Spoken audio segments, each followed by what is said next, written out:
Alright, so based on testing, that sensor's poisoned. So they both are for whatever various reasons. And I'm thinking about it. This is the 3-wire oxygen sensor. So the 2 whites are your heater voltage and ground. Doesn't matter which one's which.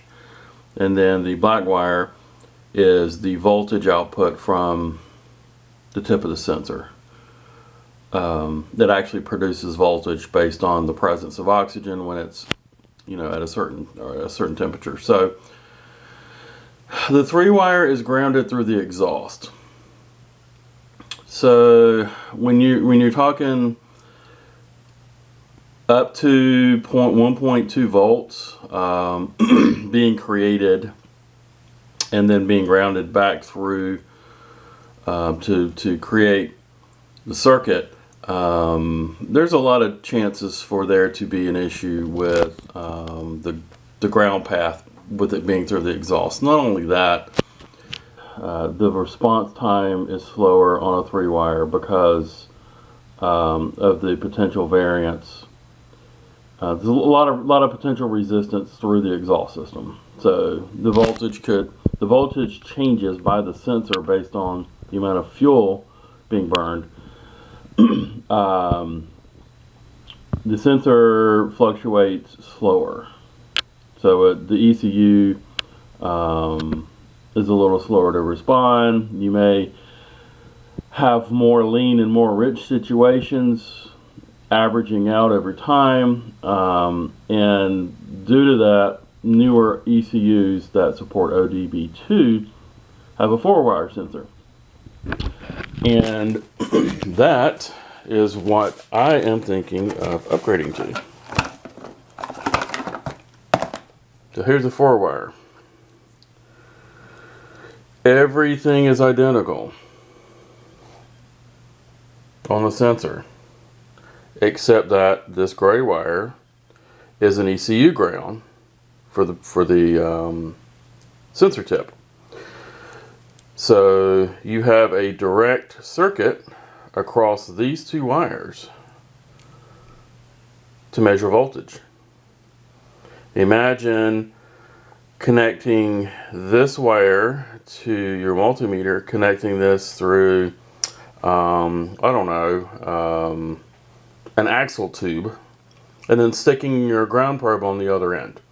How much of a difference do you suspect there'd be between touching these 2 together and touching this to the end of an axle? That's the difference between a 3-wire and a 4-wire oxygen sensor. Way more accurate, much faster to respond, and it hopefully will actually give me better gas mileage, since the fuel trims will be adjusted a lot more often in smaller amounts versus, instead of gradually seeing a 0.2 voltage change every 500 milliseconds versus a 0.3 or 0.4 volt change, every second or so. That's a lot of fuel that's spraying out, considering how much fuel flows through the fuel injectors. So, and over a 250-mile drive, that could be several gallons of fuel. So, first thing I want to do, and this kit, by the way, I got on Amazon. I think it was $26 or something like that. It is a universal fit sensor from Bosch. If I can get focus. 15735. That is the Bosch number. And what you get is you get a 4-wire O2 sensor, instruction kit, and you get this connector lock set up. And basically, you unscrew those, you stick your bare wire ends in, you twist them together, and it permanently connects them together. And you also have wire seals that go on each end. These little rubber wire seals. And this is a semi-permanent installation. You can take it back apart, unscrew those, and then remove it. I'm not going to use this.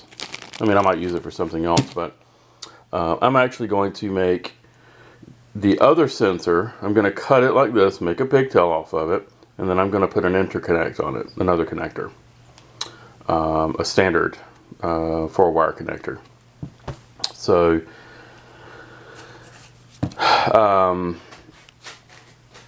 the original sensor, I have another one laying around here that I can make another harness from, but I'm going to make an extension adapter connected to the original Volvo connector that's behind the engine. It's buried, it's all me changing it, it's buried back down in there.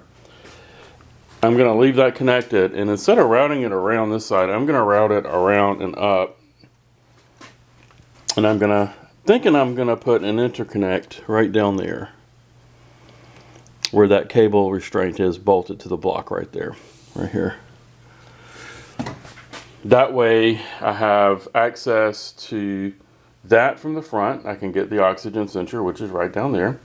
I don't have to fight with the intake manifold and everything else anytime I need to swap out that sensor, or if I need to test it for whatever reason.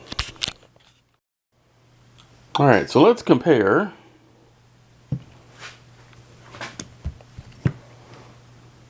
here's the original 3-pin set up for a 4-wire already, not using the 4th wire.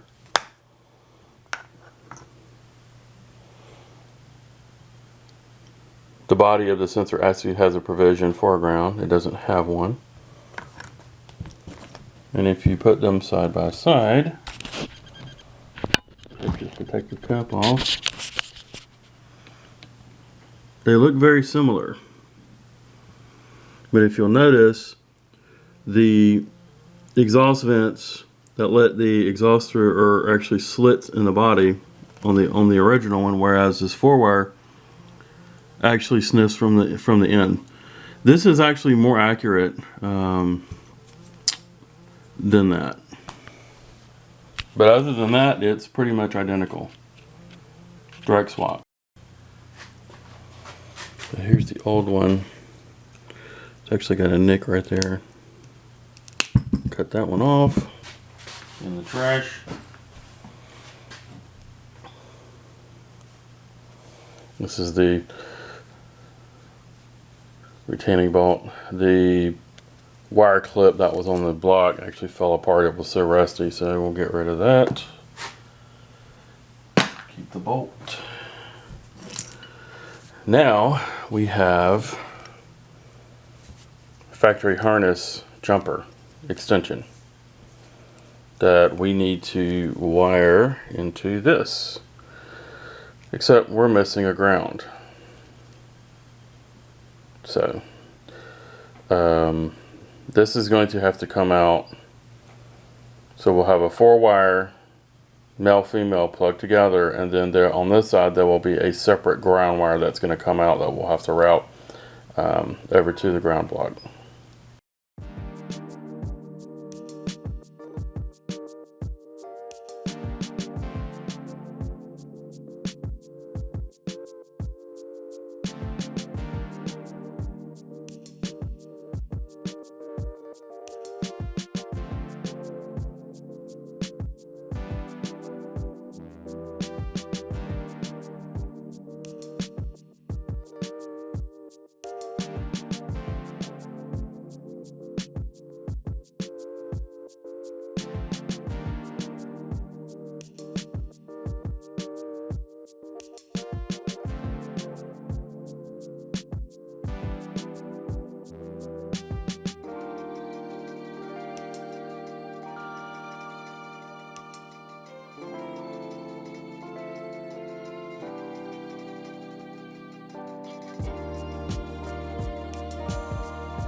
Alright, so I've got the connector here from the harness. It comes out of the wiring loom that attaches to the bottom of the manifold, right out of the middle, and goes straight down. There's a retaining bracket mounted down there on the side of the block, but I'm not going to use that. Let's hook up what has been put together so far and see how far it'll route over to this side of the engine.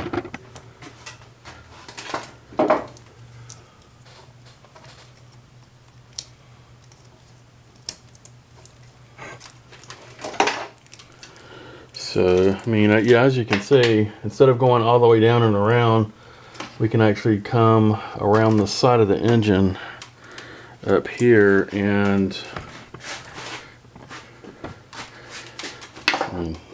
I can almost connect it that way. But I think what we'll do, give us some slack, and I'm going to look at, like I discussed before, down there on the bell housing, right at the corner of the block right here, there's a wiring retainer. I think I'm going to use that to hold this in place, and then we'll run this ground wherever we need to.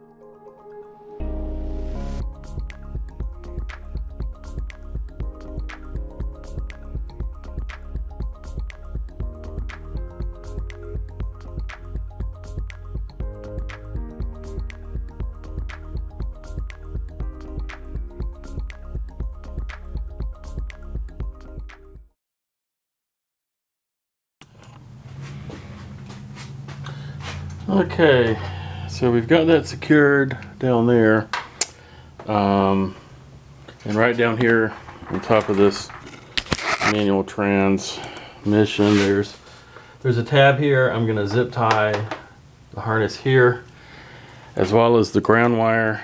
And I've got this is sleeve from another O2 sensor. I just pulled it off. I'm going to reuse this to cover the ground around all the hot areas, and then I'll use loom for any place that's exposed. What I want to do is run it up there and ground it to the strap where the ECU grounds, which is up here on the fender, on the cowl actually.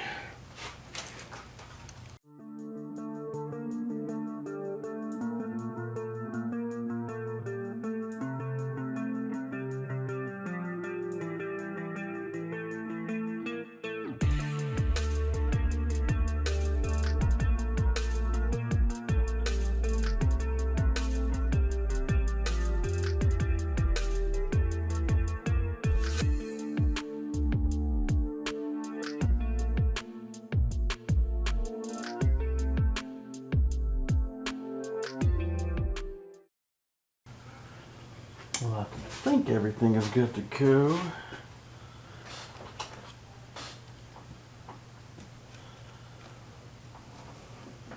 All the hoses are back on.